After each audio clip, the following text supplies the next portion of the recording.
Istoričar umetnosti Nebojša Milenković tokom niza godina sačinio je 3 vredne monografije o trojici naših istaknutih umetnika, koji su se dokazali istovremeno na 2 polja, u književnosti i u domenu vizuelnih umetnosti.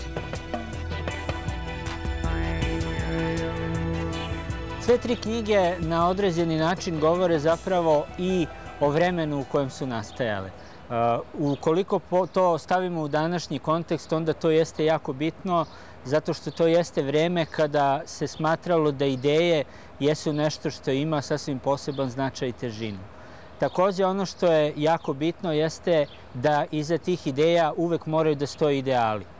To jeste vreme kada se jako puno držalo i do moralnosti, i do etičnosti, i do nečega što jeste prepoznato kao mesto ili uloga umetnosti u savremenom svetu, u savremenom društvu, odnosno umetnost postaje sredstvo kojim umetnik menja samoga sebe, ali to nije nekakva izolovana estetska ili književno ili umetnička aktivnost, već to jeste način na koji on progovara o svom vremenu, o kulturi u kojoj živi, o kulturi uopšte, o mestu kulturi u društvu i na kraju krajeva dolazimo do one definicije Jozefa Bojsa kao uslovno rečeno duhovnog ili mentalnog oca te generacije, da umetnost jeste ona praksa koja na kraju treba da dovede do tog novog, lepšeg, boljeg i pravednijeg duhovnog društva budućnosti. 3 pesnika o kojima je reč jesu svako na svoj način radili upravo na tom izmeštanju, premeštanju i proširivanju samog konteksta vizuelnih umetnosti ili umetnosti uopšte, zato što ni u delu Vladimira Kopicla, ni u delu Slavka Matkovića ili Vujice Rešina Tucića vi ne možete govoriti o žanru. Ta 3 književnika, pošto su Matković manje, ali Kopicla i Vujica Rešin Tucić uglavnom u korpusu ili kontekstu naše kulture funkcionisali kao književnici, a ne kao vizuelni umetnici. Oni se koriste rečima, međutim te reči nisu književnost. Te reči nisu ni vizuelna umetnost. Suštinu čitave priče možda bi mogli sažeti u jednostavnu popularnu definiciju 70. godina, da umetnost nije zatvorena sfera i da ne postoji ona jasna granica koja bi samo umetnost razdvajala od nečega što je izvan nje. Oni jesu potekli i na iskustvima, duhovnim i političkim iskustvima velikog prevrata 1968. godine, na popularnoj kulturi tog vremena, na rock muzici, na novom teatru, na novoj književnosti, na novoj poeziji.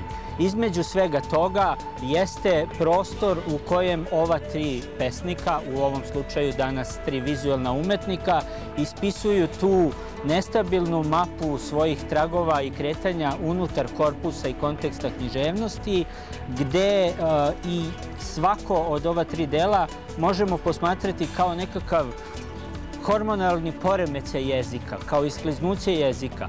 Počevši, recimo, pošto su Matković i Rešin Tucić sličniji, počevši od Vladimira Kopicla, koji umetnost posmatra kao mentalnu propoziciju, gde samo umetničko delo, u ovom slučaju tekst o umetničkom delu, nije toliko bitan koliko čin mišljenja, promišljanja umetničkog dela.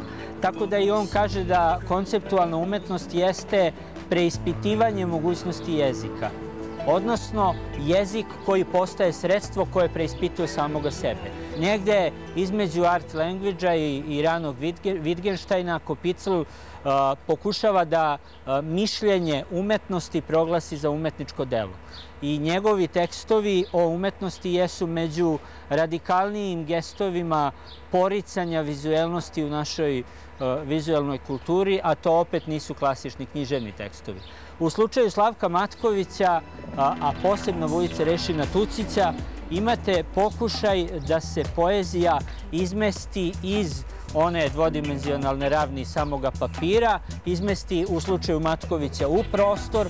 On pokušava da pravi pesme, objekte, pesme mentalne skulpture, pesme koje će biti objekti prema kojima gledaoci gledalaca uglavnom nije ni bilo. To su bile intimne akcije izvođene recimo u dvorištu njegove kuće, koje su kasnije u korpusu književnosti, odnosno vizualne umetnosti, funkcionisale uz pomoć dokumentacije samim akcijama. Slavko Matković jeste držao do vizuelnosti, jeste držao do toga da umetnost jeste ona praksa koja pomaže da se prevlada svet. Vujica Rešin Tucic kao treći u ovom krugu pesnika jeste bio onaj koji je, za razliku od Matkovića, dakle koji umetnošću prevladava svet, Vujica Rešin Tucic je mislio da umetnost jeste ona praksa koja treba da iritira svet, koja treba da provocira svet, koja treba da izaziva reakcije isto tog sveta.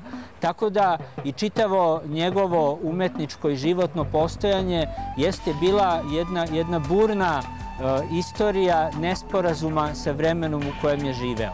Njegov vizualni roman Struganja mašte jeste, kao recimo i delo Slavka Matkovića Selotejp tekstovi, pokušaj da se napravi roman koji neće moći da se piše kao klasičan roman, ni da se čita kao klasičan roman, da u njemu ne bude apsolutno ničega klasičnog. Roman koji neće imati sadržaj, nego će sadržaj biti određen samom formom toga dela, koje je isecano iz najrazličitijih fragmenata, počev od novina, knjiga iz filozofije, stripa, popularnih magazina.